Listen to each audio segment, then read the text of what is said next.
and obviously there are a lot of people that actually had them in that upper echelon though. Like you asked, Brandy has them up at 5th. He definitely feels like that this team is going to be in a great position. So sorry about that, everybody. I was muted for just a moment there, but we are back and ready to roll. This is hyped up as like a battle for the North, but I think what's more interesting, Matt, to examine in this matchup is how these teams are affected by the changes in the offseason, right? So you mentioned about Toronto. Yeah. For Vancouver as well, they do make a couple of changes, right? The team last year, if we recall, is previously a star-studded lineup that, that dominated in the league for quite some time. That all falls apart. The team very quickly has to put together a roster and try and get out onto the battlefield and make things happen. And look, it looked rushed for us. I think they go 7-18 or 7-19 across the entirety of the season. So very difficult for them. But now they've actually had a chance to build a system instead of just trying to cobble something together. Right, and I mean, they do have some nice pieces, Vancouver. They did end up losing really kind of their biggest player last year, Shockwave, to the Philly Fusion. We can take a look at the Toronto Defiance roster, though, as they make some big upgrades. So KDG comes over from Philadelphia, brings over some other players with him, Sato and Hisu specifically. They get Michelle from Seoul Dynasty, where I was a big fan of Michelle when he was on Seoul. They decided not to play him for whatever reason, but now you'll see him mostly as a starter. But, when you upgrade in terms of the main tank position from where they were to somebody who was top 3 last year, I think you're going to see big improvements. Absolutely. These are two elements of the Philadelphia Fusion roster, and Hisu and Sato, that were definitely considered to be some of their hottest prospects. Sato comes in. I think everyone had this idea that Sato was such an aggressive player. He overextended all the time, but in reality, he really was quite a survivalist when it came to how many deaths he sort of suffered. Hisu brought in as this young prodigy, right? Hearing from the Fusion unit last year, they were like, this guy is going to be one of the best players in the league. This guy is the real deal. When Hisu got his opportunity to play, though, it seemed like it wasn't quite clicking for him and for the rest of his team. So we're looking to see him continue to grow in this role now in his sophomore season of the Overwatch League. But the Vancouver Titans, very different look for them. They bring in Finland's gifts to Esports, Linksa, who languished, frankly, on that Houston Outlaws roster for quite some time and really, was a shining light on an otherwise pretty difficult period in that franchise's history, man. Yeah, no, they get Fried Wiener, FRD. We allowed can say Fried Wiener now, Pogchep. Yeah, so he comes in the off-tank role, but I'm excited to see Linkser back in like a starting position in the hit scan.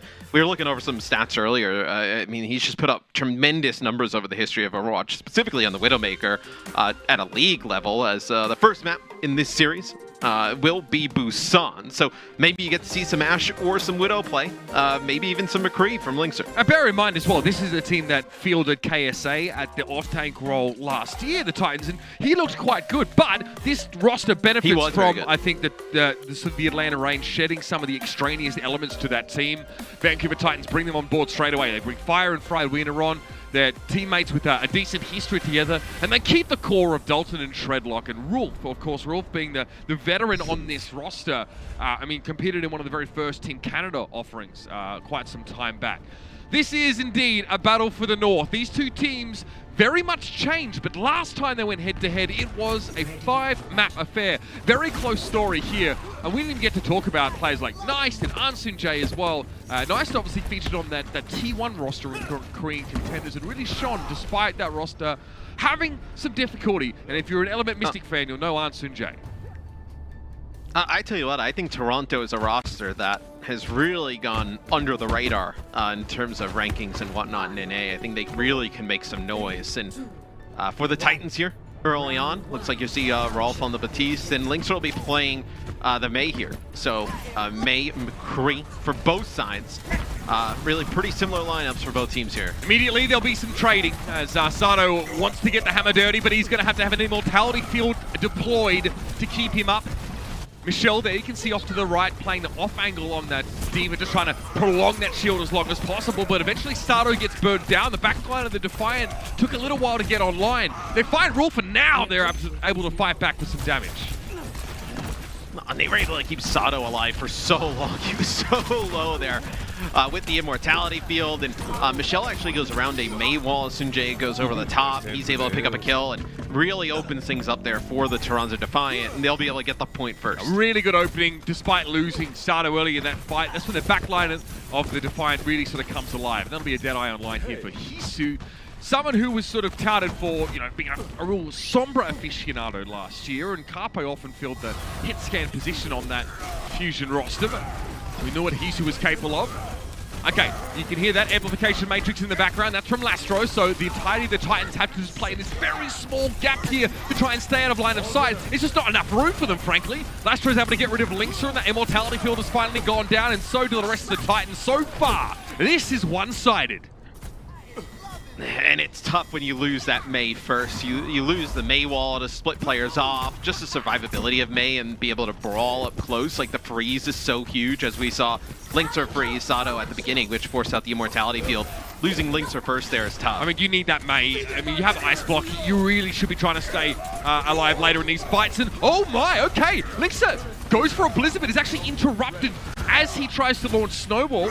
Sato hits that Earth Shatter, and a one-player Earth Shatter is worthwhile if it's going to stop a Blizzard for sure. And now Lastro has another Amp Matrix for this fight. It's going to look eerily similar, where he probably puts it down in the corner here. As they wrap around, this will be a Deadeye. Oh, Matthew. Going to connect with Rolf. You get the DMAC here as Toronto is rolling. This does not look like a fair fight. This is not a pitched battle so much as it's just a beating right now. 78% to 0. Dalton tries to come in there with a Deadeye, instantly blown up by Hisu, comfortably sat in the backline. Another Lastro amplification matrix makes life very difficult for the Titans. They have Sound Barrier here and an Earth Shatter to work with, but so far the Defiant have shut down every Titan's ultimate that could make a difference. Beat. That is messed up. Bomb there. Nicely done by Michelle there. Fire does go down. Is able at least to get the Sound Barrier off, but again, as soon as you use an ultimate against this team, you get taken down. Bride's able to fire back and get Hisu with the self-destruct, and Elisa finally gets rid of Sato, but Michelle's on the point now. Rotates to the high ground. Rolf has no help. He takes out the lion's share of the healing just by identifying, but Batiste's playing on his own. That does not bode well in a later fight for the Vancouver Titans, and as you might expect, they start to run out of gas here. Not one fight won by Vancouver. Toronto are leagues ahead, and now it's just a wrecking ball to stall for the time being, as Fried is going to live up to his name. Maybe the opposite, actually, as Nice puts him on ice. That was one-sided, as one-sided as it gets, where Toronto comes out. They really dominate every single fight throughout that first point. So we'll see if Vancouver decides to maybe change some compositions up, try something a little bit different in their approach, where at least this far, that's what it looks like. Dalton hovering Symmetra, probably to get them out of the spawn, obviously a little bit faster. Maybe you see him play Tracer. Linkser on the long-range hit scan, Dalton on the Tracer makes a bit of sense. I feel like this definitely allows Linkser to demonstrate his mechanical prowess a little bit more than the Mei pick. It's always an interesting one. This is the kind of map where Mei's punished a bit more with some more of these more open sight lines. So we'll have Ashe. Hisu played Ashe a lot last season on the Fusion and was entirely serviceable on that role. And Nice, I mean, is a Tracer player. Genji, Tracer, Farah, the big picks for Nice. So the Defiant here definitely have the firepower. And we get to see Hisu on that long-range hit scan. He kind of took that role from Carpe towards the end of the season last year for the Philly Fusion. Like you mentioned, we were talking about him as a Sombra player, but he came in, played a lot of Widowmaker, a lot of Ashe later on in the season. Yeah. So we'll get a good look at two very strong hit scan players. Oh, there it is! Philip to Esports makes his entry. Good start here for the Vancouver Titans, and Linkser already looks much better playing something more suited to his very particular set of skills. And with that first pick, there's no pressure on the back line of the Titans, so they just saunter up to the point. Are they going to be able to maybe make some... now that you lose Hisu, it's like if Hisu lives, maybe you're able to make something out of it out of the spawn. Actually, he gets Shredlock there. And he already took out two players before that, so maybe Toronto's able to come back a little bit faster, make something happen. As Sato rolling around on the outside here, but we talked about Linkser and some of his stats a little bit earlier on in the Widowmaker. I think people forget, because he hasn't really been a mainstay in like a lineup in a very long time, like how good of a hit scan player he is. I know when you look at some of the stats in the league and the history, I know him and Carpe up near the top on the Widowmaker specifically. Linkser being able to bring that type of play to a team on those long-range hit scan will make a difference. Yeah, I mean, he's like, I think we'll look at it later on, but he's right up there in terms of all-time final blows. Yeah. To be fair, he was in the league at the very beginning. So that is one thing worth pointing out here. But the Defiant, it's 2 picks from Hisu to start off the fight. And obviously, this Wrecking Ball Sigma composition for both teams is a little chaotic, but the Defiant are able to remain on the point here. And now Defiant, when they take the point back, they're going to have a ton of ultimates for this next fight. Gravitic Flux, you'll have Minefield, Pulse Bomb, Bob. A lot online here for the Defiant. So you think this is probably going to be another hold coming from them in this next fight. Dalton is hunting. He's just sort of relaying some of the information he's gained, or lack thereof, rather, to his team. Now the Titans know where the Defiant are going to be coming from, but more than the information, getting the kills is oh my!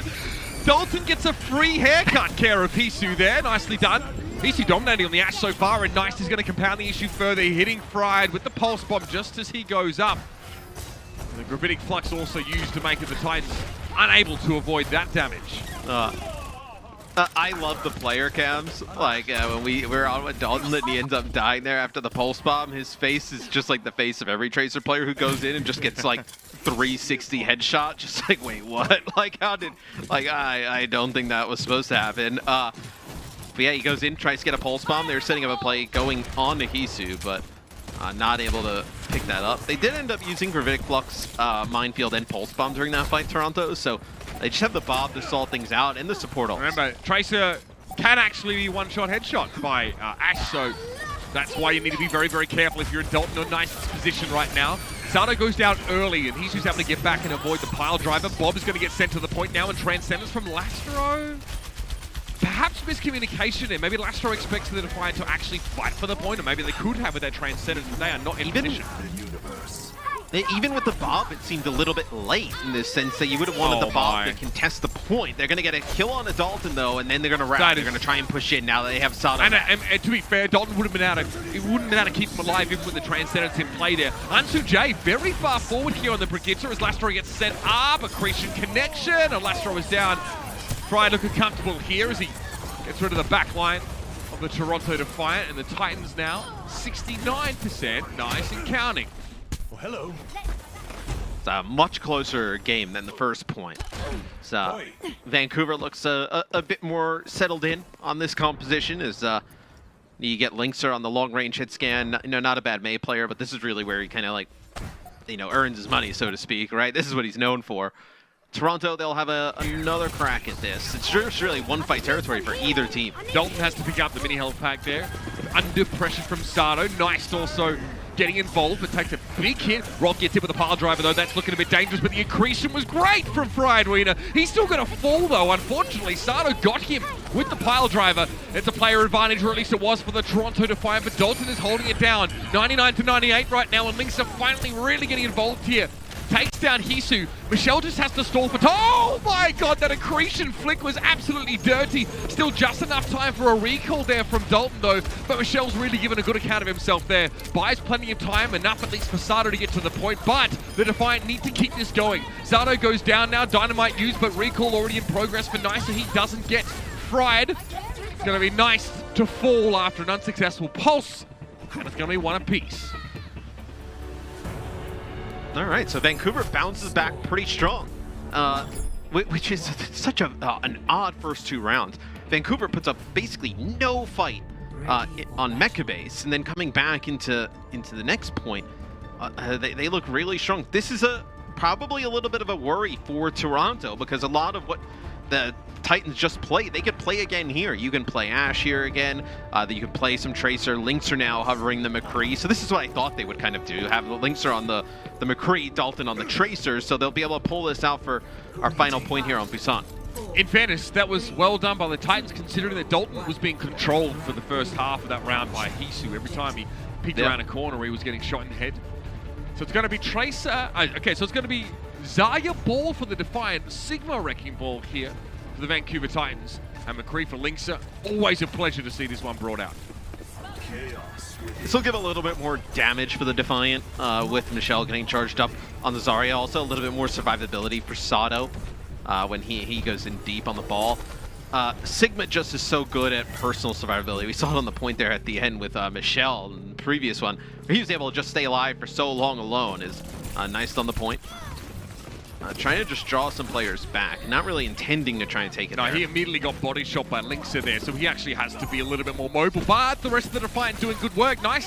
Didn't actually really have to be part of that spearhead push. Treadlock, though, getting a lot done on this Wrecking Ball in general across these last couple of rounds. Ansun J falls, maybe a Tracer duel here. Sade trying to get involved. Dalton trying to go for the mini. He gets it. Forces a recall from Nice.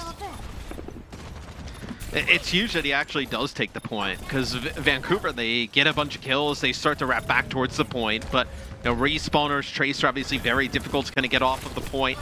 So this is going to allow Toronto to build up some really early percentage, even after, kind of trading or at least being down in that first fight. Sato's still alive, somehow, still not dying here. There's no burst healing available with either of these support compositions, so the tank staying alive is just so crucial. Sato just avoiding damage instead of getting healed, which I guess is effective healing in some universe.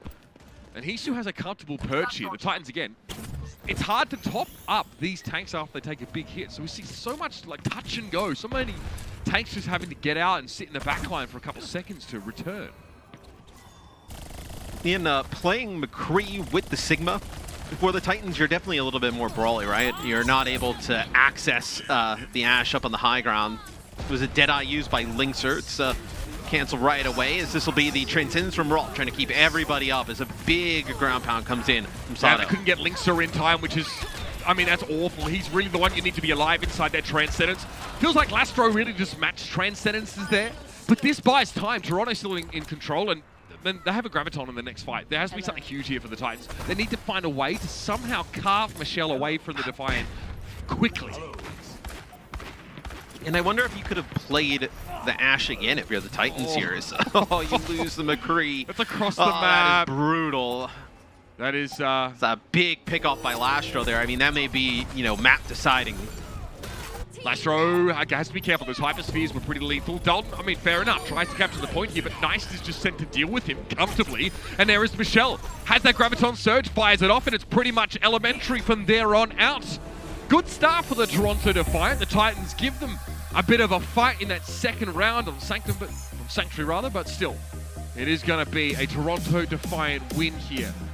And really solid performances, I feel like, from the backline of the Defiant. Lastro, really impressive.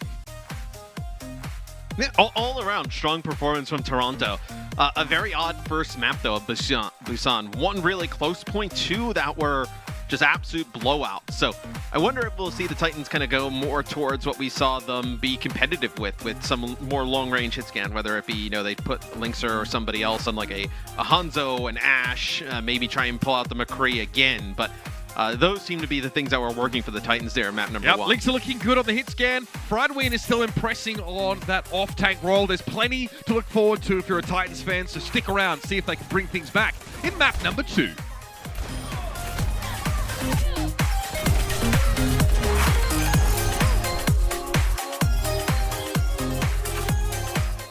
The Overwatch League is brought to you by T-Mobile, America's largest and fastest 5G network. Set your sights on the competition with T-Mobile. And by Indeed. We help people get jobs.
The Overwatch League is brought to you by Coca-Cola, the official refreshment of the Overwatch League, and by IBM, the official cloud and AI partner of the Overwatch League.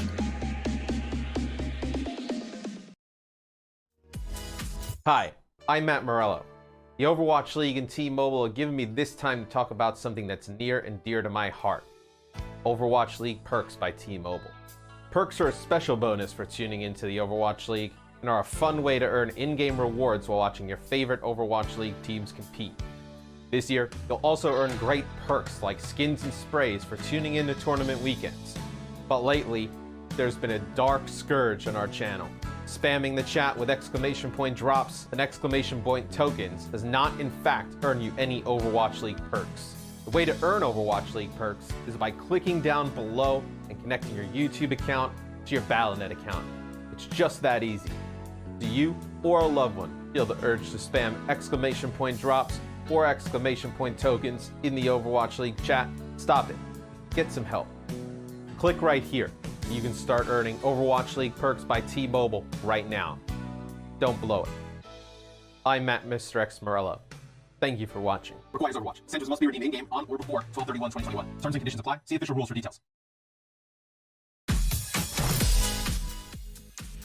Thank you, Matt. Very cool. Yes, for the opening weekend, you can earn 5 league tokens for every hour that you watch. And, of course, a spray designed by our very own desk host, Zoe Schwind, for watching 4 hours all weekend long. 4 hours all weekend long.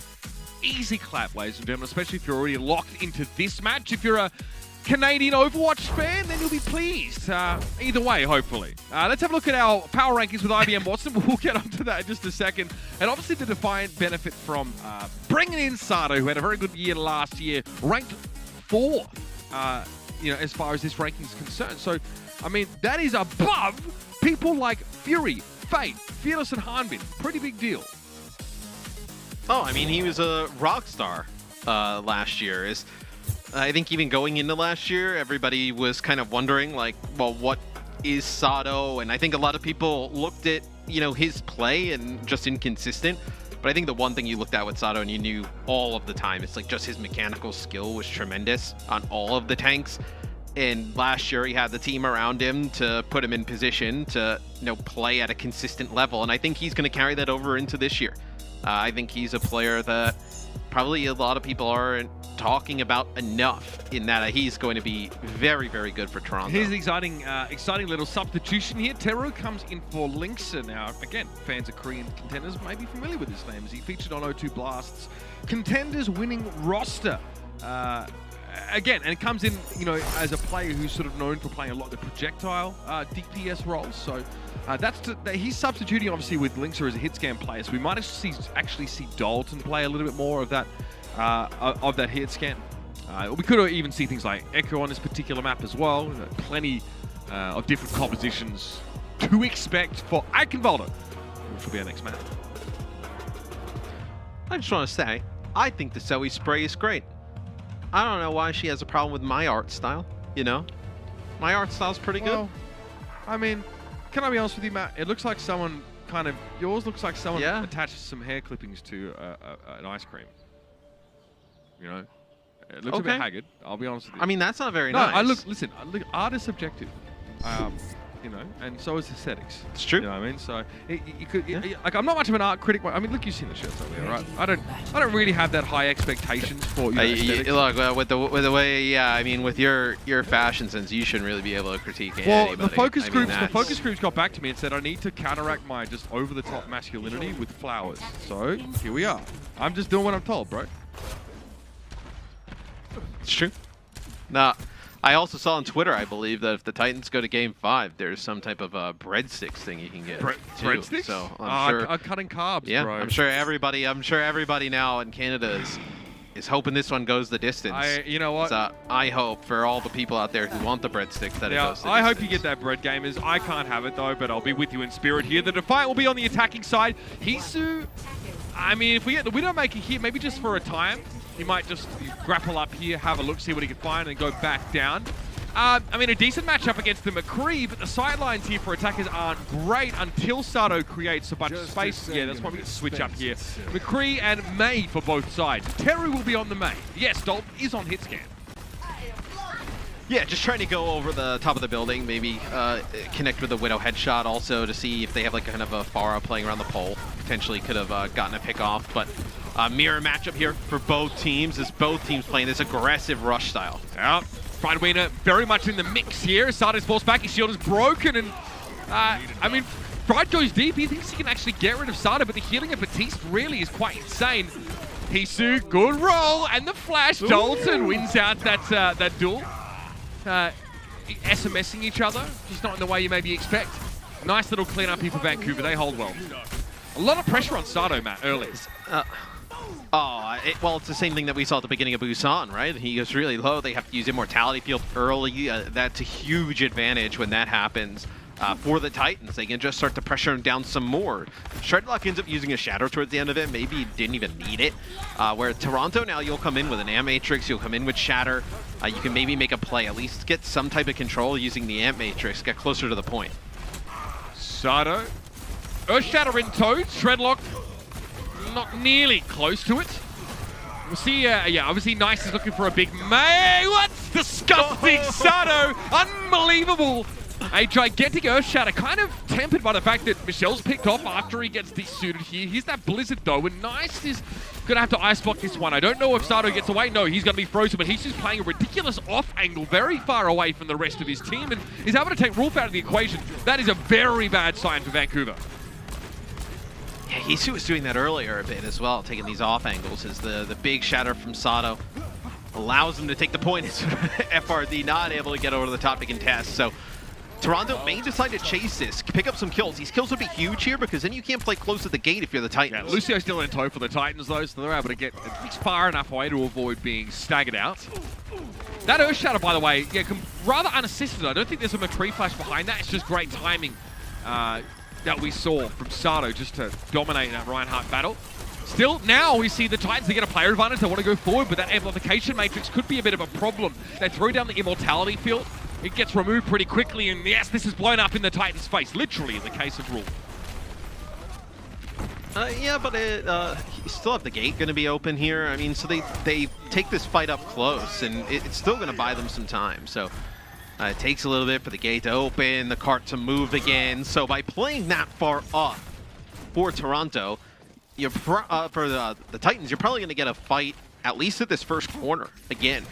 So really kind of extending how long this goes from point A to B. I wonder how quickly we see the Titans sort of elect to drop down here.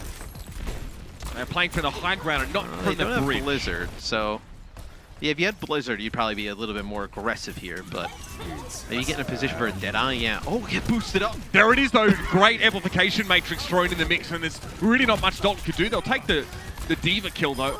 I think the Defiant were playing just now as if they were expecting to run into another Blizzard from Teru. They played back a fair way.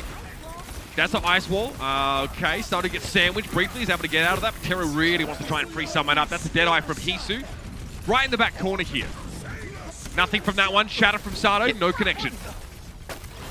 And they push up straight through that Ant Matrix. The Ant Matrix isn't in a great position there for the Titans, so we're able to push on through and negate any type of damage that could come out from it. Sato will take out Shredlock, and the Ant Matrix goes down from Lastro, but aggressive play by Fire will take him out in the back, so not going to get anything out of that. But Hisu again on these like flanks and off angles. He makes it up to the top of the castle. A lot of pressure being put on. You might be able to at least get the cart moving a little bit here if you're Toronto. That is excellent from Fire. Really beelining towards Lastro as he was one of the players that stood to benefit the most from his amplification matrix being in play. And they could have again punished the Titans for trying to stagger and play forward. Excellent response from the new Lucio addition here for the Titans. Now the bridge is being controlled by Vancouver. They've got a Deadeye here for Dalton, who wants a smooth sightline, but Michelle will be playing this annoying off angle, so he'll have to keep his eyes to the left, as that Diva will want to eat up those Deadeye shots. Both teams of Blizzard. This is going to get nasty.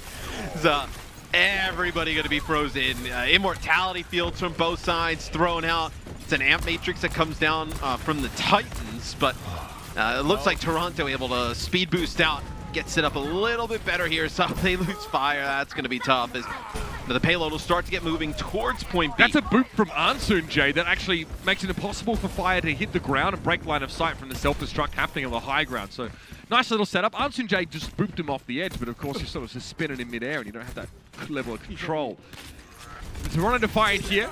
Again, keep sticking Hisu in these flanking positions. Shatter on the wall! You hate to see it. Shredlock gets nothing for it. Sound barrier now for the Toronto Defiant, and they're going to steamroll this advantage. Ansun Jay gets rid of Dalton here. Sato's down, but still Hisu's in the back line. The firing squad has free reign, and that is a risky move from Rolf. Eventually, Michelle finishes that kill.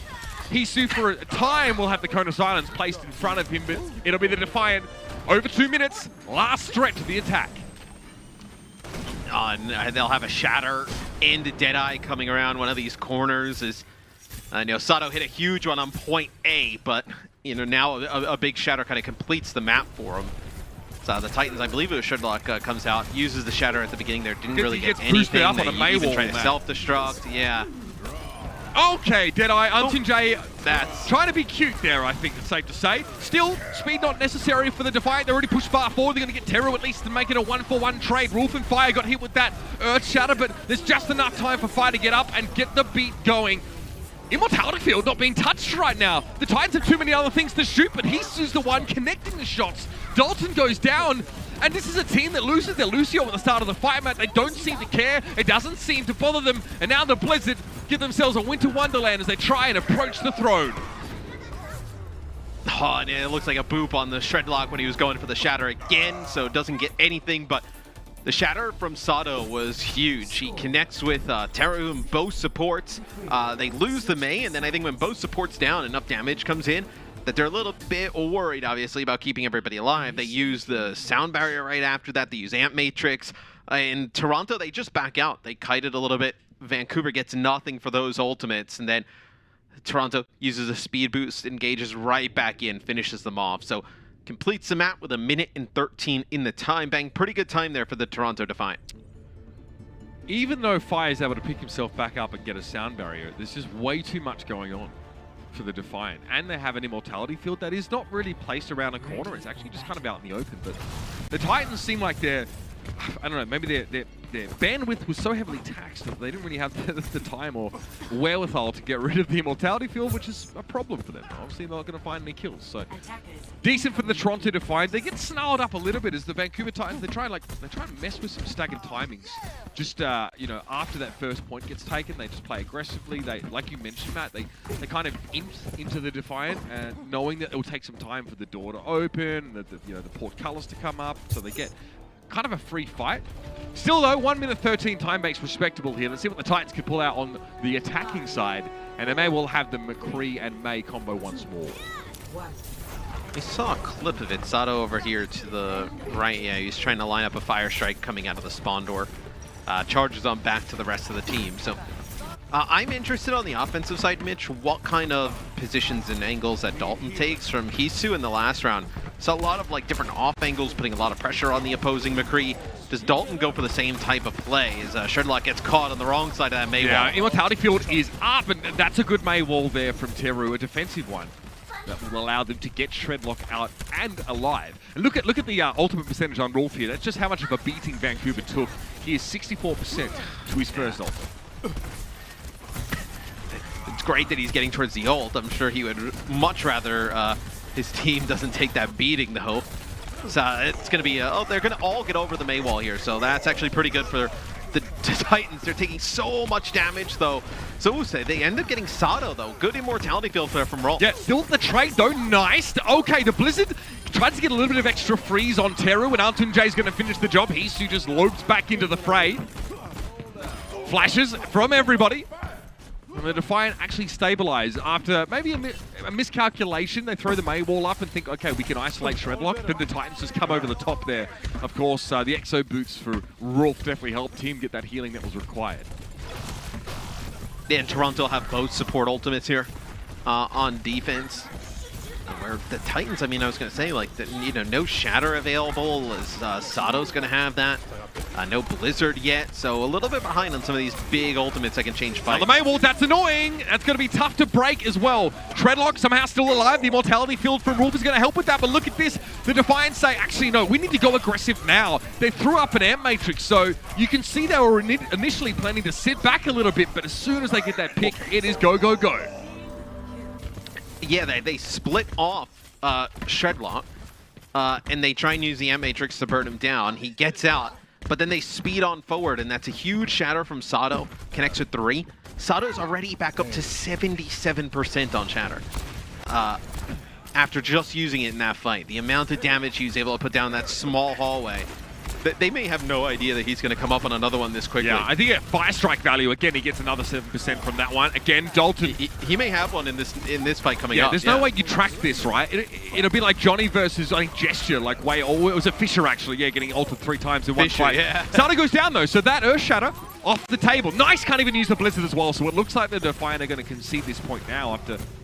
Isn't that funny? They really paved the way with some very good fundamentals defensively in this round, and then just get a couple players blown up, and Sato is here, but it may be a little bit too late. Yeah, Michelle can't really contest that at all.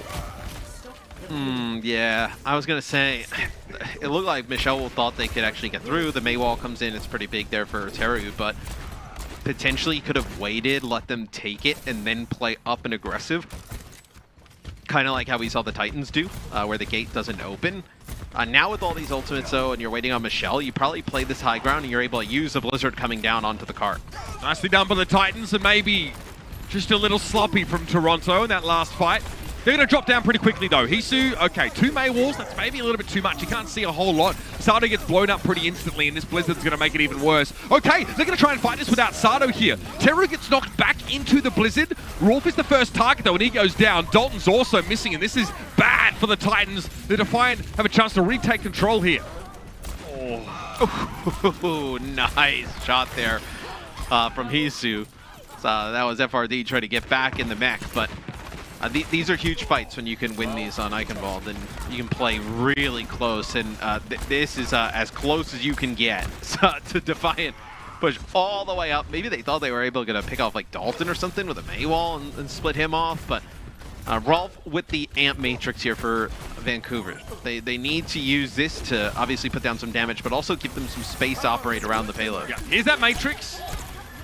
Maywall very quickly placed up there, and that gives the Defiant enough time to get back around the corner, so that ultimate gets shut down in its entirety.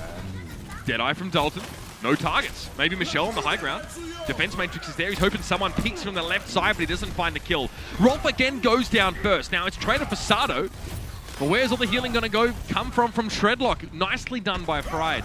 And of course, the Maywall there from Teru means that Shredlock gets a kill without taking fire. Toronto's still done a really nice job, though, just burning this clock.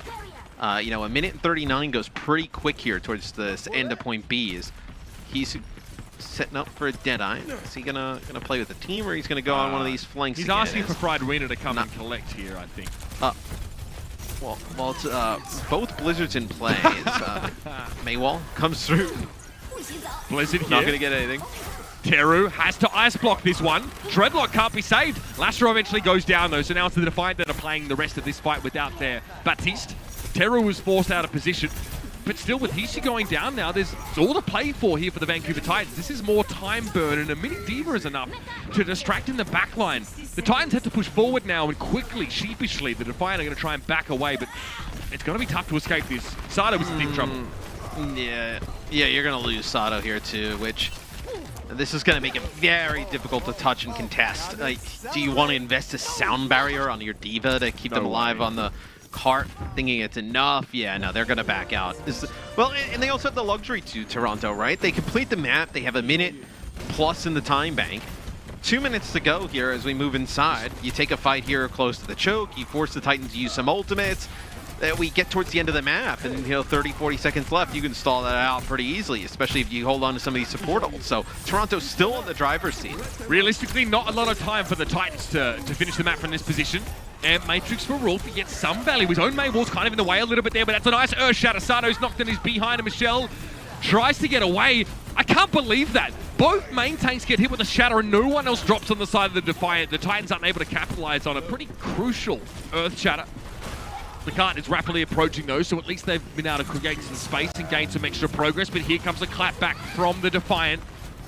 Hishu with the speed boost allows him to move a little bit more than a snail's pace. Still doesn't give him any shots.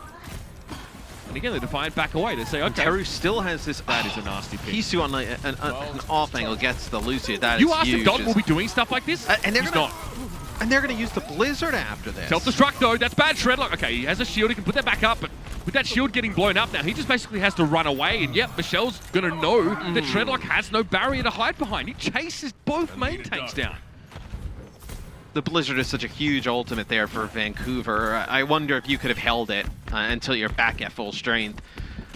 Without the Lucio in play, you know a mate wall's going to come in from Toronto. You have no way to kind of speed away from it. That's one they may want to have back if you're the Titans. Hisu somehow finds an opportunity to flank in this part of the map. It's not easy. So only a couple of corridors you can do that. You can quite easily get caught out if the Diva runs into you in a dark alley in this castle. You are donezo.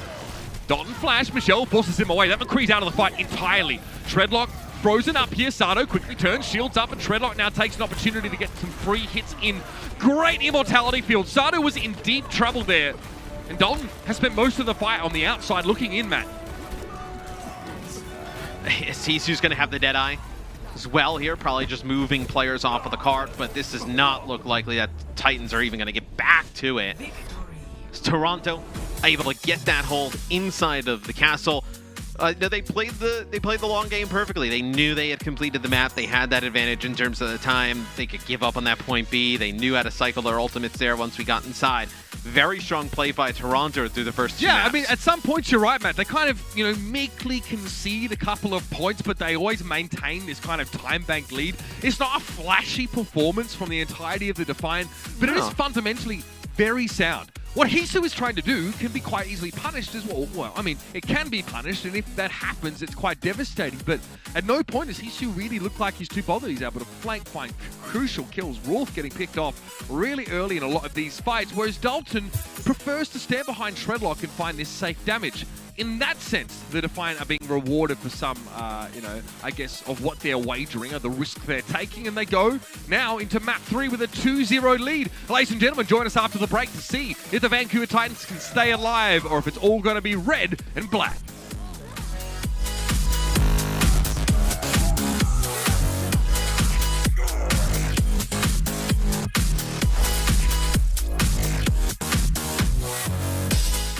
The Overwatch League is brought to you by T-Mobile, America's largest and fastest 5G network. Set your sights on the competition with T-Mobile. And by State Farm. For auto, home, or renters insurance, like a good neighbor, State Farm is there.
The Overwatch League is brought to you by Cheez-It Grooves. So much flavor, it's a mind crunch. And by TeamSpeak, the official voice supplier of the Overwatch League.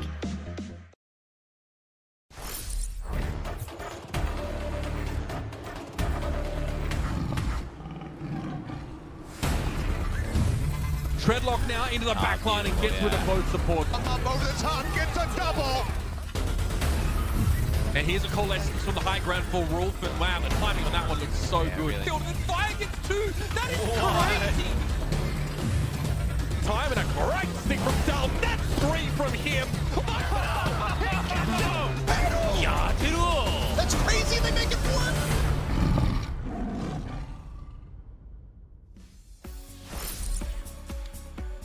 Grim tidings indeed from the north.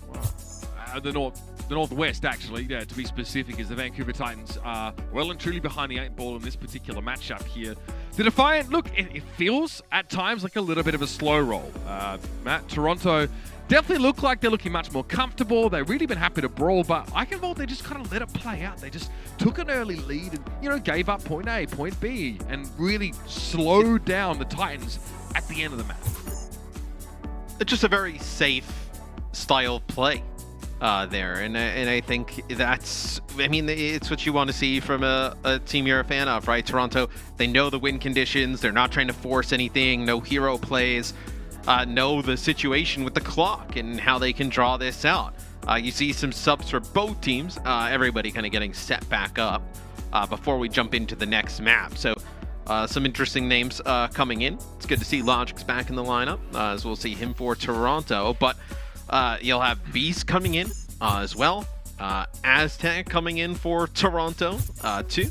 Lynxer coming back in for the Titans. So lots of changes coming into this next map. Yeah, I mean, and we've seen this before. Sometimes teams make these substitutions in a series that they feel sort of confident that they're likely to win.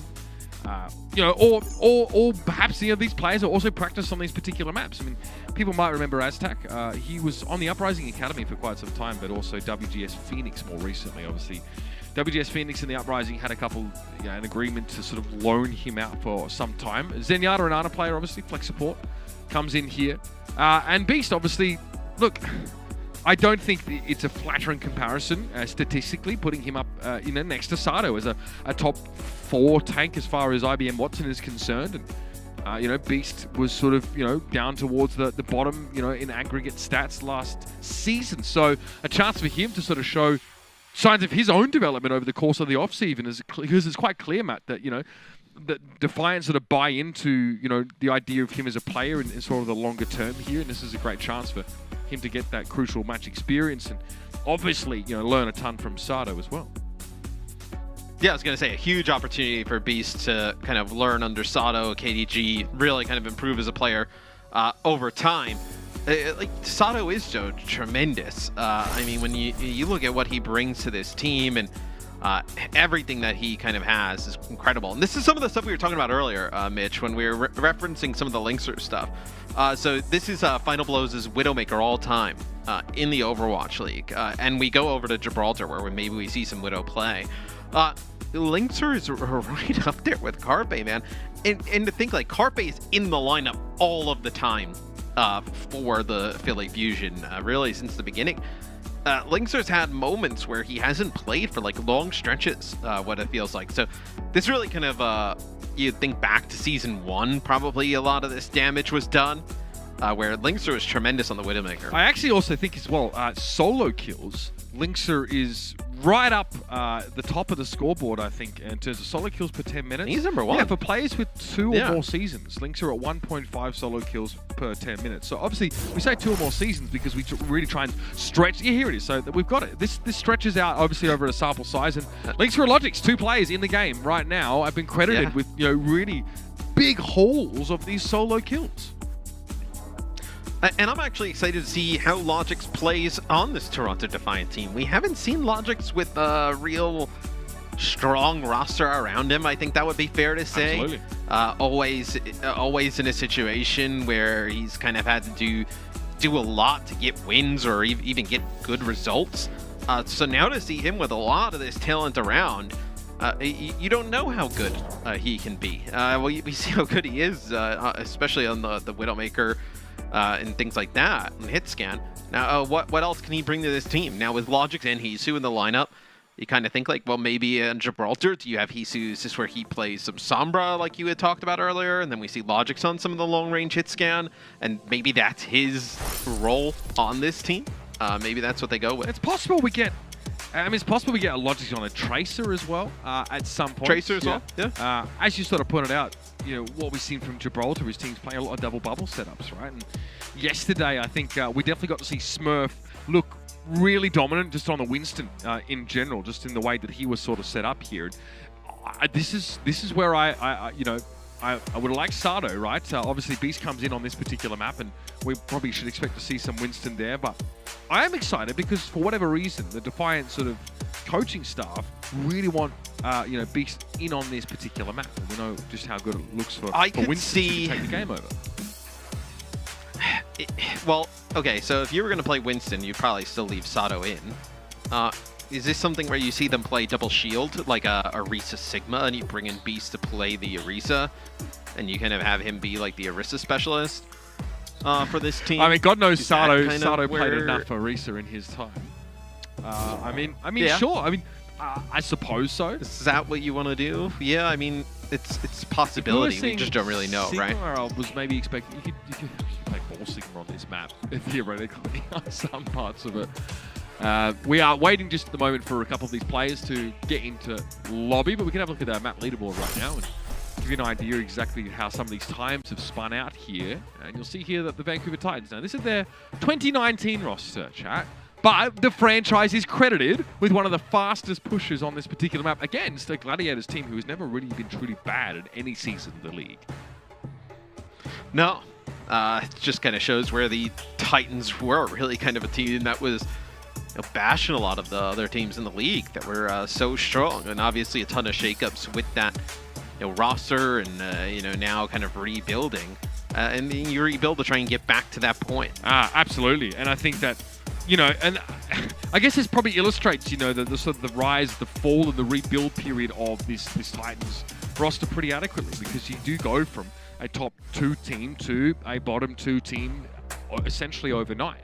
The players come in and they shoulder this expectation, which this expectation quite often takes a while to become tempered as the roster changes. So, you are playing under a fan base that still expects nothing but excellence. I mean, ask any New York Excelsior player over the years, and they could tell you that. Like, walking into that kind of environment is difficult. Talk about a fan base that really expects only the very best from an NYXL roster who, frankly, has never been a top team, really, in the Overwatch League when it really mattered. So, that's something to bear in mind here. Obviously, Hisu still being asked to take their seat. We're finding a little bit that, after map 2, in a couple of these games, players are a little bit more elusive to get them to return to their machines.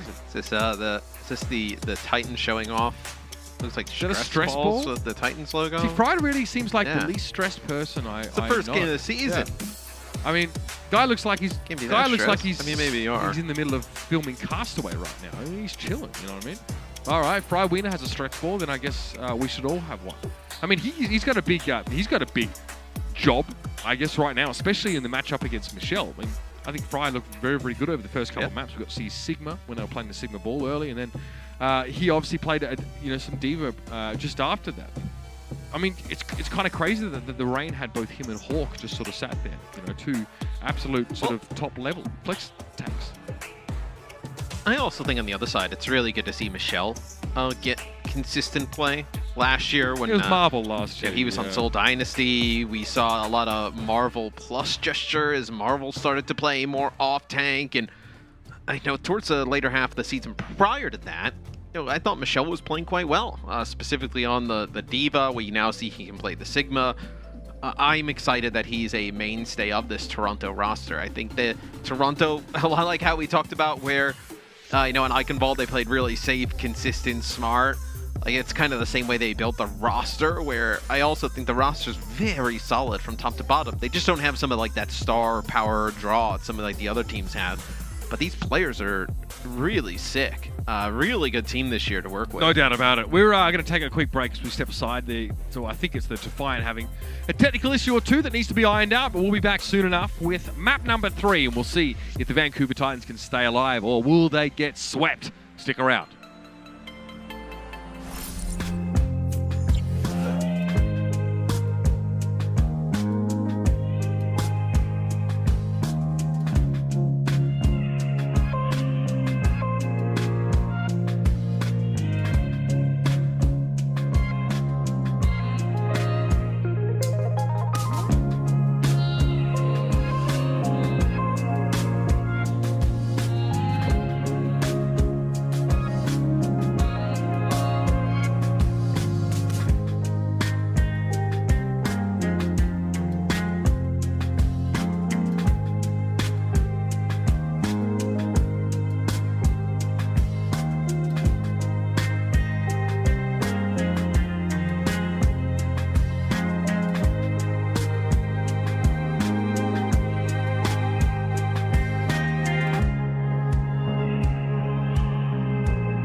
The Toronto Defiant stand on the precipice here of really starting off their 2021 Overwatch League campaign with a bang. It's a 2-0 lead for them in this series, and they look very, very good. Now, different permutation looks like we're going to be getting in this third map. Logic's coming in, Beast coming in, Aztac coming in. But the Defiant now have an opportunity to demonstrate their depth while also Matt trying to finish the series. There's some subs like we covered before. Aztec comes in, Logic's Michelle. Toronto, I remember the first season that they were in the league. That first stage they came in, I believe that they were like pretty good. They ended up making the playoffs in that stage, and then ever since then, I feel like it's just been a roller coaster. They've had so many roster changes and turnover. It's good to see them land on this core of players, and obviously the players that we just saw play the first two maps. I just want to see them give this time, right? You know, KDG, we've seen him have success before, whether it be with Seoul Dynasty or Philadelphia. Trust in KDG, trust in the players that you have. This is going to be a good season for them. I mean, this is a team. If you think about last season, obviously they had players like Kareev on the roster, Shawford, Agilities, Cruz, Zik, who is everyone's favorite French DPS player. Nevix was even on this team. There was never a shortage of great players. Even in season 1, they had what, Neko, Ivy, Yakpung, I'm 37, all on that team. So, I think that Defiant have always had really more than serviceable rosters. And again, we keep saying, so many teams this year, this might be their very best look. Now they mix it up here. They go with, obviously, Beast, who, comes in after Sato, who's arguably a bit more tested here. But this is a map where the Defiant, like I said, can win the series and also show a little bit more of what they've been cooking up in the kitchen. I'm a bit more tested is it makes some sense. So Sato is what, number 3 in terms of the tanks. Toronto, they have some time to make some changes. Yeah, I think it was tied for 3. There's Rolf on the Ana, Fire on the break. So expecting probably some type of counter dive with the double bubble. Coming in from Toronto, possibly. So we did get that Sigma ball, potentially, that we sort of talked about in the break. It's okay, I might do the Winston instead, but yeah. Obviously, it's an alternative. The Titans come out with a double bubble here that looks pretty stable, pretty standard. Obviously, Lynx is just going to try and have to do his best to stay alive in many of these fights here. The Defiant come out with the Symmetra. That's going to let Michelle, Lastro, and Co get up on the high ground here. Nice little variation on the early teleporter play. Yeah, I was gonna say, that's a very interesting angle to use the teleporter. Usually it's used up onto the bridge to go that way, but a little bit safer. So Logic's playing the Tracer, so maybe this is where he kind of finds his role on the team. Maybe he is just the Tracer specialist. When you want a Tracer for the entire map and you're not willing to switch off of it, this is when you bring in Logic. Shredlock there just getting pocketed by Rolf, playing right up there on top of the boxes. Allowed him to stall the cart for a little bit. Michelle playing really safely here. It's like the Defiant, they really want this high ground control, but they're not willing to go too aggressive for it. Maybe they are waiting for Beast to join them, as Logix is constantly harassing Shredlock, but look at Rolf, he's almost has a nano boost already, because he's just pocketed that Winston this entire round so far. Still, Pride goes down eventually. The Defiant do eventually pounce on this high ground, but there's that early nano boost here. Let's see what Shredlock can do. He's going to be able to take out Hisu. You have Sato slept behind as he's going to get body blocked, so you're able to get 2 big picks, which is huge because you lost your Zarya. The Zarya, large source of damage on in this type of composition. Really good at protecting the Winston as well. So losing that Zarya is really difficult first there for the Titans, but the nano boost from Rolf is huge. Bounce back with it. Feels like that is a result of leaving Rolf completely uncontested play on that high ground, as the Defiant were really trying to focus on getting across the bridge. Brute forcing that option. All right, very did goes Beast here. He got Azaya Bubble. He also has his Primal Rage. So oh my, okay, it wasn't quite the one clip, but Hisu does a great job at converging on Dalton alongside Logix. And there's a Pulse Bomb here. Logix can just wrap around, and there's no point using it here. A dominant fight for the Defiant. Well, you mentioned Beast goes in deep, and he takes so much space. They didn't even bother dealing with him. He's able to put so much damage down on the high ground. When those players drop, they're just easy kills for Hisu and Logix to just clean up. That'll be a 0.8 take for Toronto. And all they had to use was the Nano. Now they're going to come back with a large set of ultimates here. For what's probably the hardest part of the map to push through. As Beast takes a nice position up here, just trying to control the top of the ship. Yeah, and he pulls 3 of the Titans players in his direction up to the top of the shuttle, so he can just go back up there at his own leisure. He still has that Primal Rage, he sort of pointed out, that the Defiant didn't have to use any of those ultimates in that last fight outside of Ana's. Speaking of which, Dalton wants to harass Lastro a little bit. The Brig gets stuck, and nice bubble given from Michelle. It's going to keep Aztac alive, and now Beast decides to go for that Primal Rage, and Linksa gets juggled. It's Cirque du see you later, nerds. So that is a grab that gets thrown in at long range there by Michelle. And that's beautiful. They want to stop these players from going back, getting set up with the rest of the team. You usually don't see the grab used at that long of range, but in that type of situation, look at this. Now Vancouver, they have to make a decision. They're just split 3 and 3. 3 players coming off the spawn as Lynx with a big first pick off. Hisu patient. Oh, the patience pays! Fire and Shredlock are down. Hisu takes a glancing blow from the low grounds. Lynx tries to stave him off, but still, the Titans have lost much of the bite to back up the bark. Nano boost here onto Dalton. Aztac goes down, a nice little place grenade there. Fried could have done a lot with the Nano himself here, but it's going to be the Tracer instead. Bubble on to Linksa, who gets the Deadeye kill on Beast, excuse me. Backing up, though, is Michelle as Fried Arena runs him down, and Titans will maintain this control for now. It's tenuous, but they're in control. Yeah, I mean, it looked like it was going to be a Toronto take when they end up using the grab, splitting them off. Linkser comes out and gets that first pick off on a Logix, and they're able to stall it out after that. So pretty big plays there by the Titans. Coming into the next fight for Vancouver on defense, all you have is this Pulse Bomb. Primal Rage from Beast, going to be able to take a lot of space with that. Also build up a ton of charge for Michelle. So see if they're able to get close enough to get some value out of it. It definitely equates to high ground control if Beast can sort of get a couple of decent punches up there. Shredlock will play from the high ground, try and drop on someone like Lastro and then use a jump to get that hide again. Friendly bubble used by Fried there, and Beast gets hammered on that high ground. He might struggle actually to really control that space. That primal health just gets cut through awfully quick. He's so low. They're able to heal him up as you're now building up towards his nano very quick. Last, you're able to get a ton of ultimate charge there when the Beast is so low. I'm going to take the fight in the ship here as it looks like Toronto's moving up towards the high ground. A nano onto both Winstons here in this close quarter area could be devastating. Yeah, Michelle trying to stay alive here. Actually gets the nano boost, maybe just for survivability. If anything, there's going to be a Graviton Surge now, and Hangzhou is in the perfect spot to find these kills. That's 3 from the man, and Dalton's in trouble. Needs to at least get rid of Hangzhou, but that's just the beginning.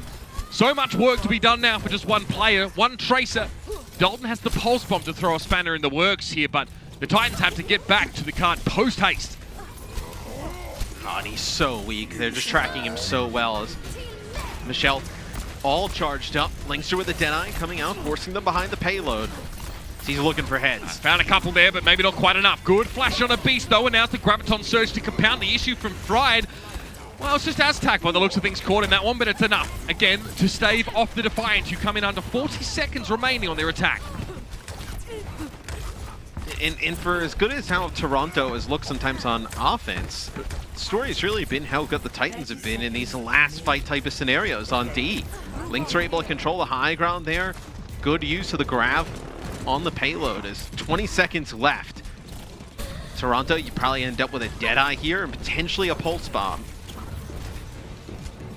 Logix on the shuttle. Does he have the will to command it? Beast has the drop down again, making himself very scarce. He's struggling with all the scrutiny he's faced this round. And there's another nano boost online for both Ana players. That one's given over to Shredlock immediately, and Lastro could be in trouble. Can he get a nano of his own off? The sleep, it's just a little too late. Still gets the nano away. But that was a little bit of a trialing nano. And Michelle is a little too late to the card. I was scared when they were getting up for that fight on the high ground that nobody was going to get to the cart, and it looked like Logix was the one who got the touch. So I believe Lastro does get the nano off towards the end there, but somebody left the cart and there was no communication to get back to it. So the anatomy of a C9. Yup. Everybody assumes everybody else is going to do the objective. And then nobody does.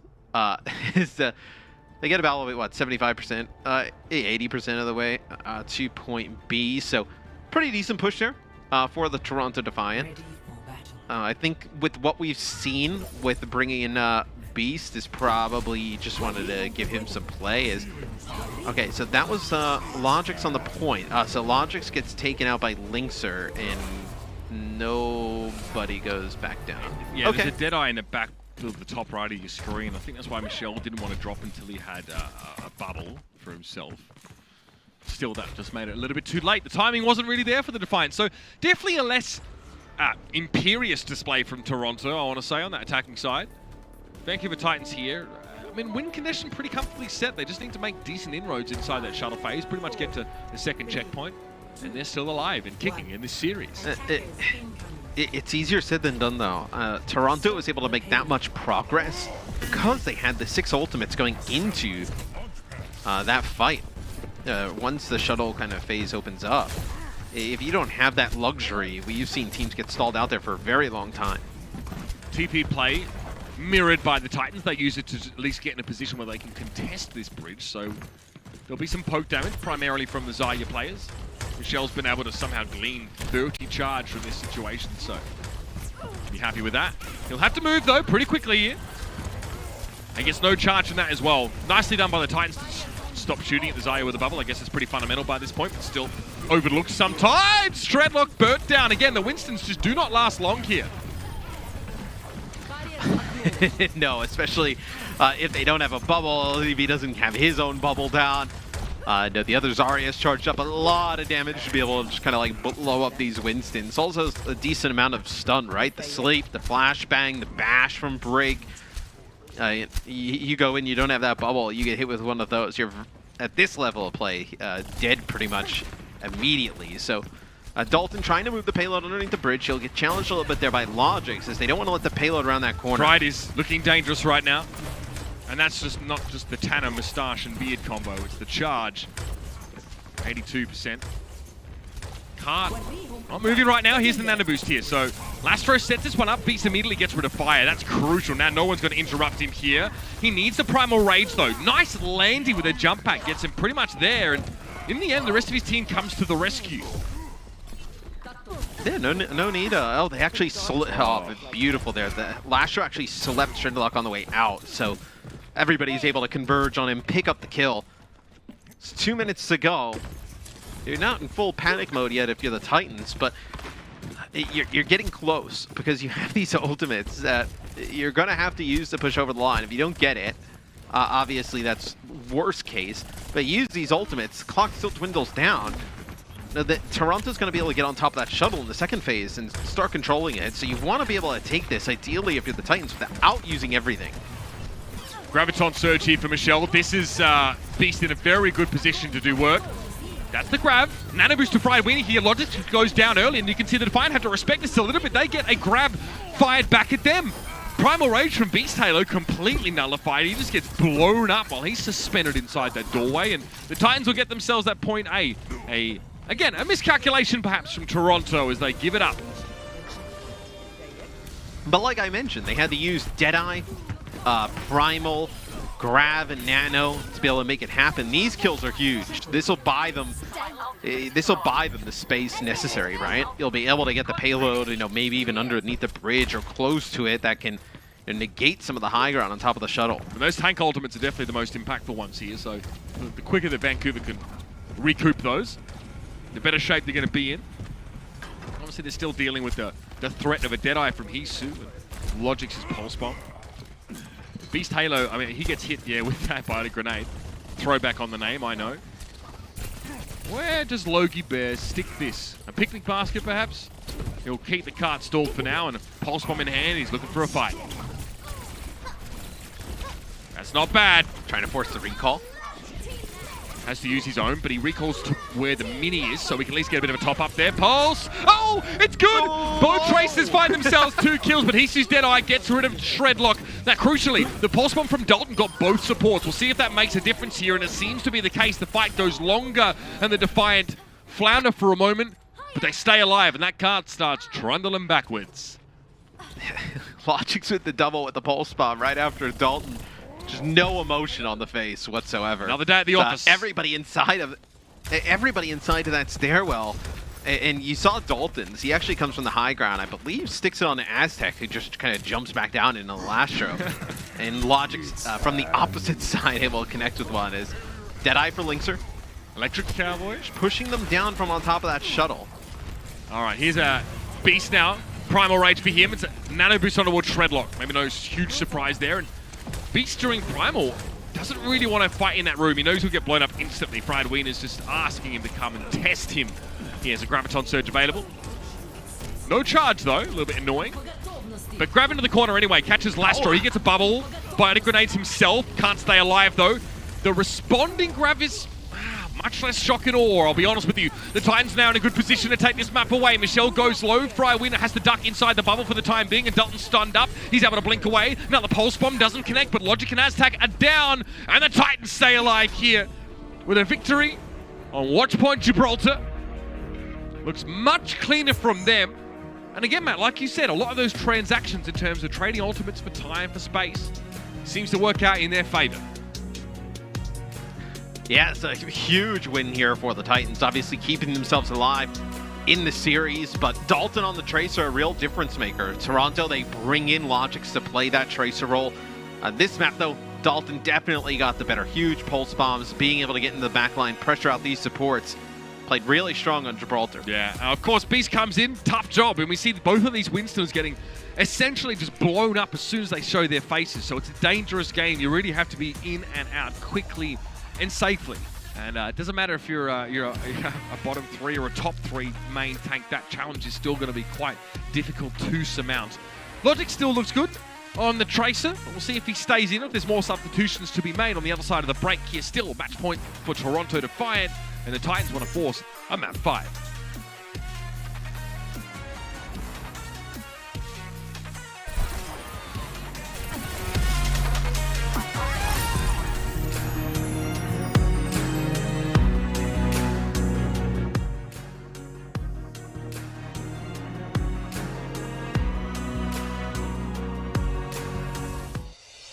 Coca-Cola is the official refreshment of the Overwatch League.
such a good day of Overwatch.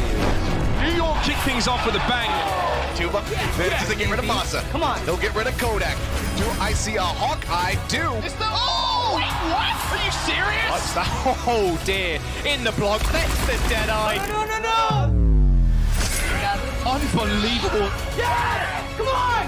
I don't believe what I have just seen! Raw! That is absurd! That is exactly what the doctor ordered. And despite their best efforts, the Chengdu Hunters are Chengdun. Using the K, he's charged up, there's another graviton surge. He doesn't even need it to connect. He'll fall by the hand of a former comrade. And 2 Decay.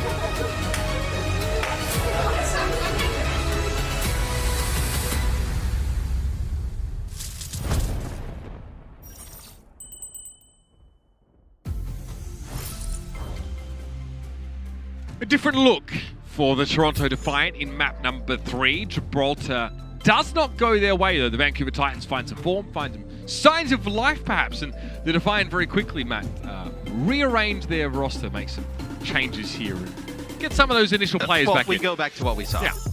Yeah, we go back to what we saw in the first 2 maps. It seems like map 3, they just they wanted to get some of their other players some run in an actual Overwatch League match. You know, the first game of the season, maybe try and play everybody.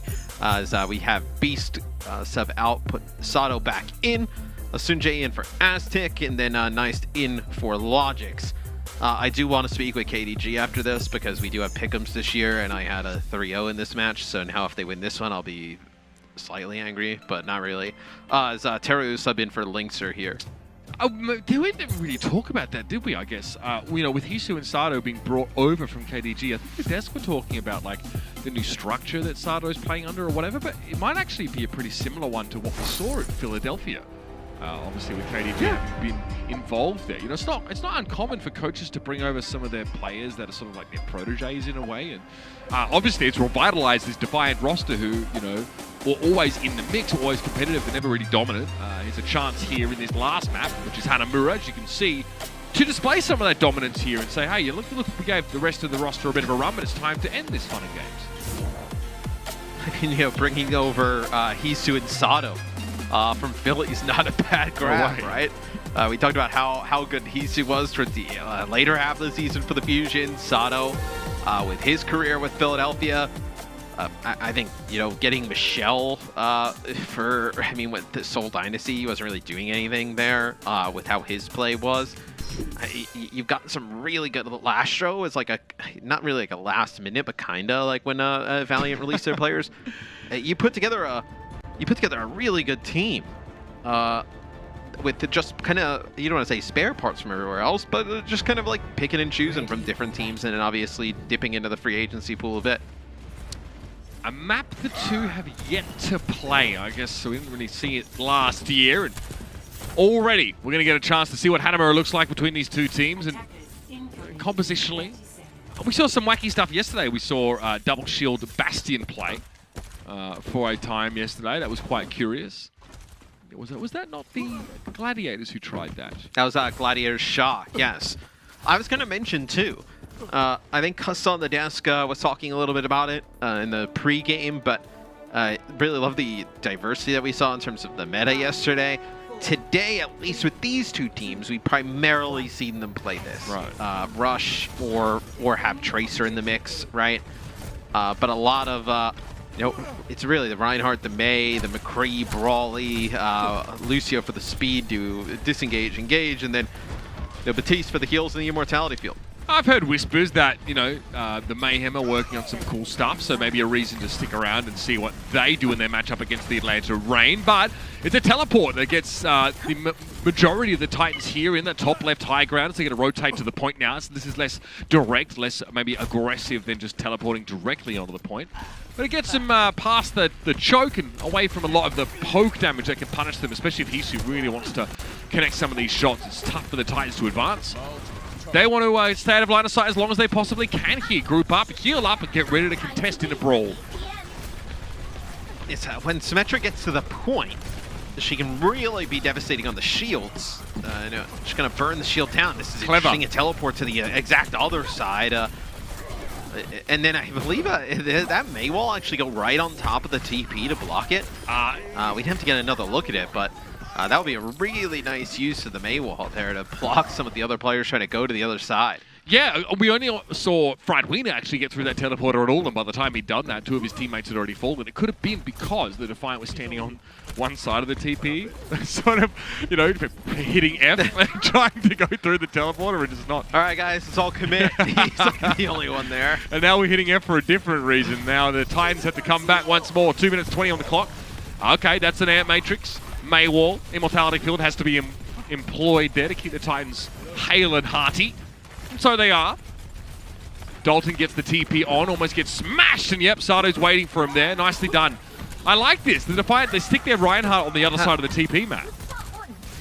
How long do they stick on the Symmetra? Oh. Do you think this is something that we see them try and... Oh, there it is. They switch right off of it. So now they've gone over But this to doesn't McCree. answer the initial problem Fried here. Wiener. You have to get through a choke against a Reinhardt May setup. Right. And now you kind of wasted a decent chunk of time trying the Symmetra to make it work.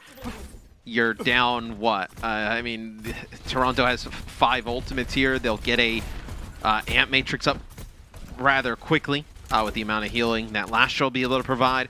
Really tough spot here for the Titans. Okay, great May wall though. That does get him somewhat past the choke, and Sato just beefs that shatter.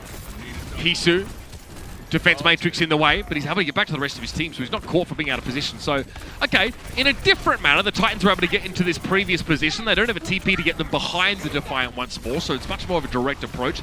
Fried Wiener has a self-destruct here, so keep an eye on that. See how he makes use of it as he sort of just walks up. He'll have to use his air matrix here. Good. Shatter comes out. Dalton goes down early, though. Sound barrier, great timing from Ansun J. And the Titans have one of their own. That allows them to get rid of Nice and Lastro, a player advantage now. Good patience from Vancouver, and again, it's Defiant. You know, hold for quite some time, they make it costly, but eventually they concede. It's a huge shatter from Shredlock that really decides it. Sunjay gets onto the point there, just contests for a little bit longer. He's still there, but it's the shatter from Shredlock. It's actually a good sound barrier, like you mentioned.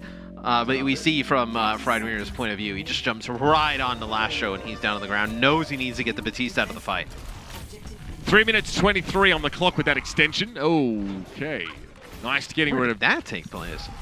Dalton has to have been at long range. Dalton has not been the one trying to flank. It's definitely been Hisu on the McCree, and he's normally been sat behind Shredlock's shield. Nice. I mean, his eyebrows are at risk of disappearing into his hairline. He looks surprised that he managed to find that connection. I think everybody was surprised. Like, I was like, where was Dalton playing? It was a body shot too, so I think he probably took team. poke from Hisu as well, perhaps. Or just didn't get healed. Either way, not great. That burns actually about 30 seconds off the clock. Okay, look at Michelle's positioning here. And Matrix there, Blizzard. Oh my, a lot of people from the Titans going to get caught in that one. Shredlock, though, most importantly, is frozen. Fried tries to go for a self-destruct and gets frozen as soon as he gets back in his mech. So that is some key ultimates that just got absolutely thrown out the window. Well, fair enough. As is tradition, the Diva stall.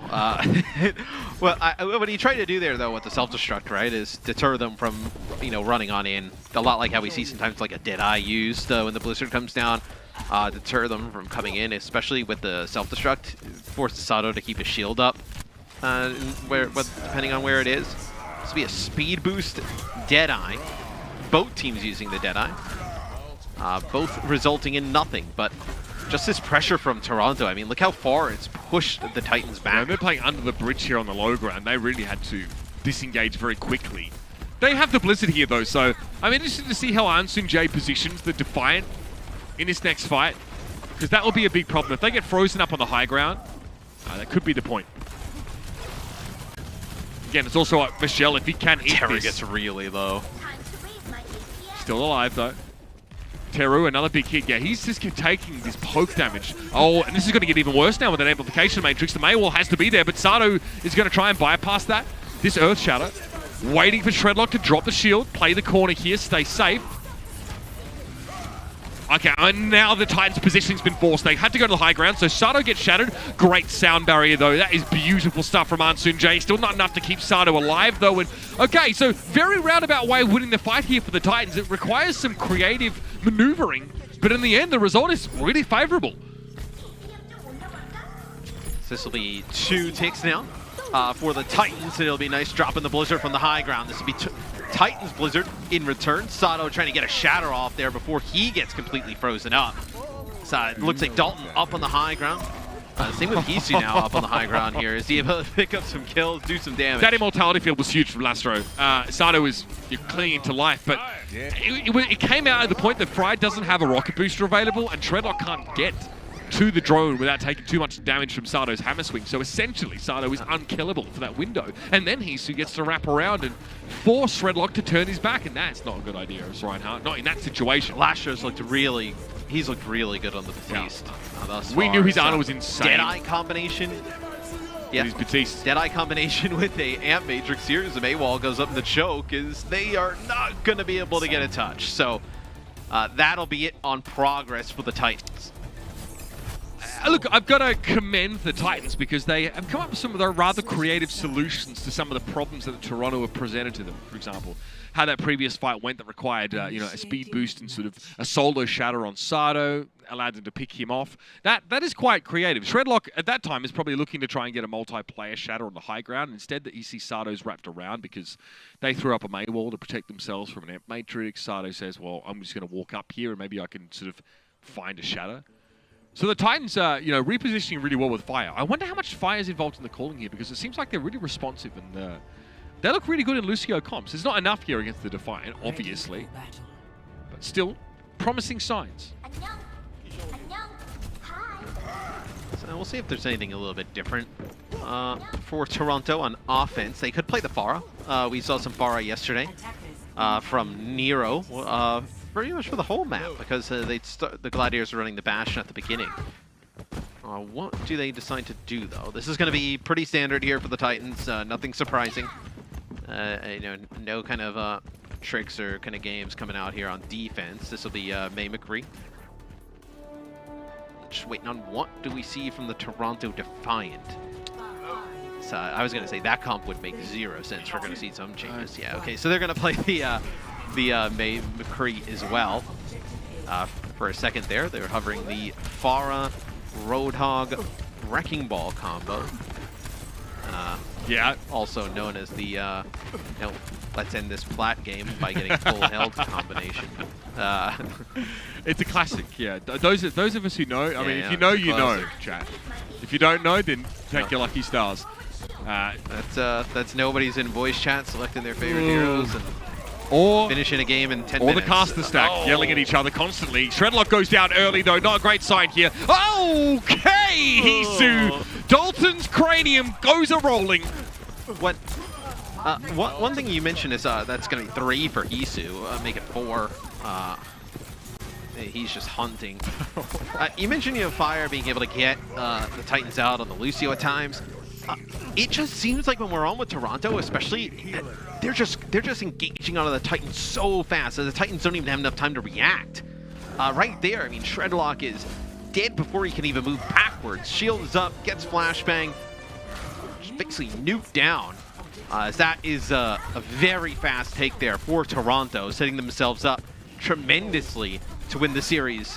What's insane about Sato's starter play is that he had the least deaths of Reinhardt players last year. Despite the fact that, much like this, often he's holding that W key down. So blessed to be surrounded by very competent, supportive players. Here's the Blizzard though. That's a Titans one. Charge out. Sato gets frozen regardless by the looks of things here. But still, most of the Defiant are able to weather the storm to a degree. Sato eventually goes down. It's a trade though. Dalton is missing. Teru needs to try and do some work here. But Ansun Jae is down and the Defiant are looking a little haggard. Still though, they had to use Blizzard, which is huge. Blizzard and Amp Matrix. You got the sound barrier out from Toronto Defiant, but if you're Toronto, you can try and play like up for the high ground with Hisu and then drop low with the Blizzard. They kind of have to contest onto the point, right? They can't allow you to just get progress and try and end it that way. A lot of time on the clock. 4 minutes, 43 seconds. 69.7% required to end the series. Shredlock Shatter here is absolutely on the cards. In fact, will be necessary, but he gets stunned for a time. Immortality Field is thrown up here. Hisu zoning with that Deadeye, and I mean that seriously. That's Raw's Immortality Field goes down, but Fried gets himself too. Is it going to be enough though? Because Shredlock has already taken down, and Artsoon J going wild on the point right now. Fried finds another kill, crucially. Keeps things going, and Hisu just has to back away. Not much he can do about the mech charging at him. Toronto threw everything at that one. They lead up what they've been doing pretty much consistently. It's like the Deadeye with the speed boost. They try and get a shatter around it. Self-destruct. They end up using a blizzard during that fight. They get absolutely nothing for all of those. Just ram their way up towards that high ground and got absolutely nothing. So maybe you think an Amp Matrix here with Hisu on the high ground. You're able to get a pick. That's a huge one though. It's nice gets Teru from range as you lose your Mei really early. It's huge because you lose the Mei wall here. You can't block the Amp Matrix. Yeah, and so now you have to try and line of sight it to some degree, and that's not going to work. Oh my, Sato with a double.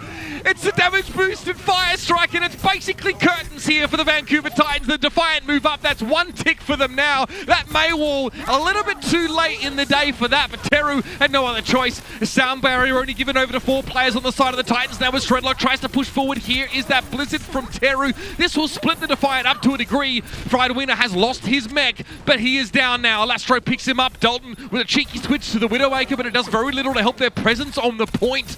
Shredlock pushed back in the corner, stun on Nasato. He gets frozen. Good Mei wall there thrown up, so healing's not possible. They cut off Lastro, and so they cut off the lifeblood of the Defiant. Another hold for the Titans, but only just. Oh, that felt like the double fire strike to the MH, which was the walk-off home run there for Toronto. As it looked like they were just going to cruise their way onto the point. You mentioned, though, Teru with a fantastic Mei wall there towards the end. Blocks any of the healing, also blocks Lastro's line of sight to even throw an Immortality Field there over towards Sato onto the point. So, big play from Teru. He does get picked off early, though, which allows him to get that tick. And Matrices again, as often as the case with Batista's healing output in these fights. Shredlock down, which means a free shatter here for Sato. That yields the kill of Teru and a D-suit. Surely, Matt, surely this has to be it. With 2 minutes left in the round now, the Titans make their way to the point and, well, the Defiant rather, are successful. A little bit of a blip in map number 3, but the Defiant make it look pretty comfortable on Hanamura. And I think the Titans put up a pretty good fight, even when we saw the Toronto Defiant with this roster in on map number 1. There were some close rounds of control, some close fights here on Hanamura. We saw the Titans put up a good fight. So, although with everybody's power rankings, the Titans kind of find themselves really down near the bottom. Not a lot of people talking about this team. They looked pretty good today. But Toronto was the one that gets the win. Toronto is a team that looks to have their best season they've ever had in the Overwatch. No doubt about it. They look pretty darn good. In fairness, I'd say they're probably going up against, an opponent that is not rated very highly by many people. Very quickly, Matt. I mean, a lot of people are definitely putting Toronto in like their top 6. Brent has a 5th on his power rankings, just as an example. Do you feel like they can hang with those teams? Seeing what we've seen so far from, the Gladiators, the Shock, and such. Do they belong in that top echelon of North American Overwatch League teams?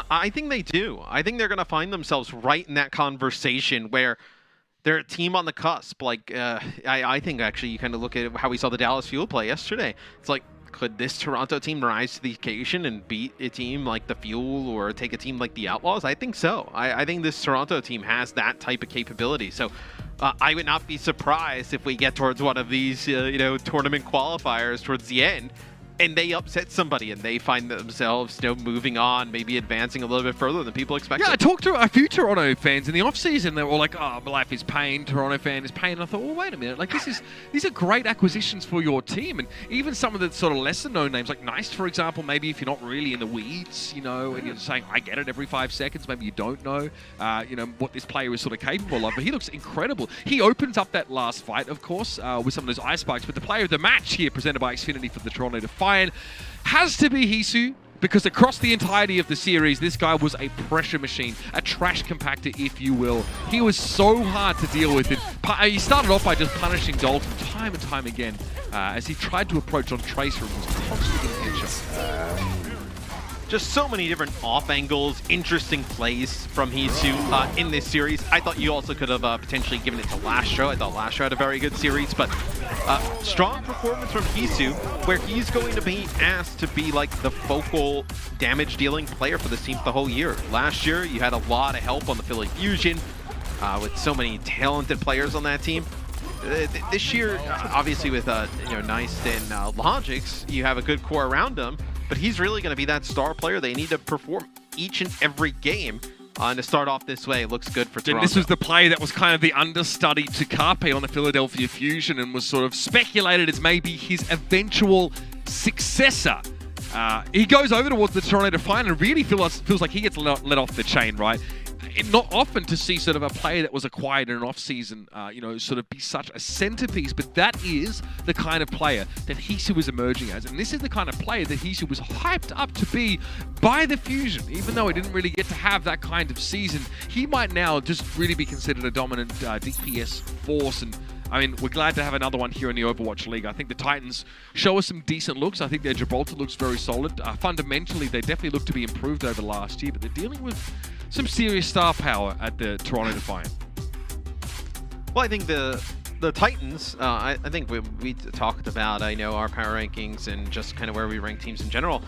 This Titans roster is, most certainly, I think, better than last year's. The issue is the rest of the league is upgraded so heavily over what they were last year. You look across the board and every team has shown improvements across the entire league. So although they may be better than last year, it's still going to be tough to find wins. Yeah, much improved though the Toronto Defiant with KDG at the helm and Sato and Hisu across from the Fusion. We're going to step aside for a moment. When we return, we're going to hear some victorious words from none other than Sato. So stick around and we'll see you in a moment. The Overwatch League is brought to you by Xfinity, the preferred internet provider of the Overwatch League.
Welcome to Game Break presented by Cheese It Grooves. We're joined now by Sato from Toronto Defiant, the king in the north after a great match in Canada.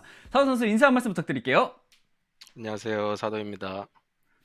Hello everybody, my name is Sato. Alright, so you've been with the Philadelphia Fusion since the inaugural season of Overwatch League. What's it like adapting to a new team? 사도 선수가 이제 제가 알기로 저희가 또 예전부터 봐왔고 어떻게 보면 오버워치 리그 첫 시즌 때부터 쭉 한 팀에 있다가 이번에 새롭게 팀을 찾게 되었는데 어떠신가요 좀?